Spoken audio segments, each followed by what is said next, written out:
这才是能真正抵抗暴风雪的庇护所。当一场巨大的风雪就要来临，此时的杰克知道给他的时间已经不多了，而利用雪球灌木取暖解决不了根本的问题。他现在必须要尽快的找到一个可以让他藏身的地方。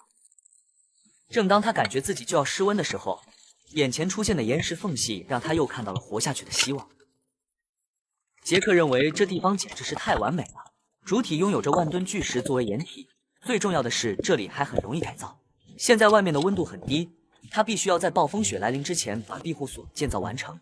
如果此时你的家乡还没有达到零下的温度，就在评论区里吱一声，我看看现在哪里还能这么冷。杰克现在要利用石块将岩石的缝隙处进行填充，之后他尽可能的用雪在上面弥补岩石的漏风处。不过这次他准备留一些漏风点，因为他今天要打造的取暖措施需要这种可以透风的墙。接下来他就要打造外面的墙体了。由于现在的气温在迅速的降低，他必须要加快建造速度了。杰克在制作墙体的时候留出来了一个洞口，这就是壁炉所在的位置。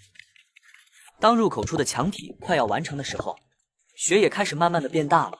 他钻回了岩石缝隙里面，现在的岩石缝隙已经形成了一个巨石小屋。躲在里面的杰克先将小屋内的碎石和树叶清理出来，然后他来到了一块巨石旁，切下来一束干松的灌木。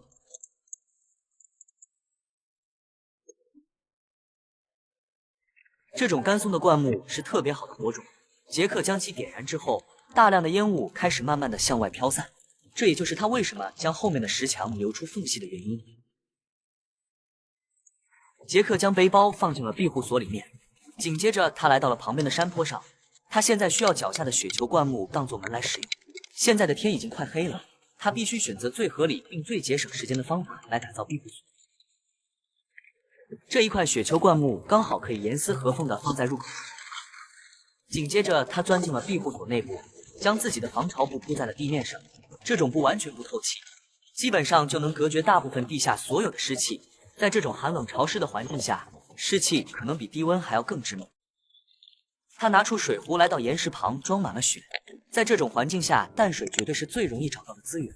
回来之后，他就把水壶放在了炭火的旁边。而接下来他也要为身体补充能量。这种罐头豆子是杰克最喜欢的食物，当锅开之后，散发出来的特殊香味让杰克感觉自己更饿。他用面饼裹上了香味十足的豆子，随后就给了一只跟随着他的查理。杰克知道今夜的气温会很低，但不会刮风，只要没有风，他的庇护所就不会有任何的问题。吃完饭之后，天就已经黑了。他观察了一圈外面的情况，杰克没有发现什么问题，就回到了庇护所里面。他用雪球灌木堵住了入口，尽可能的保留庇护所内的热气。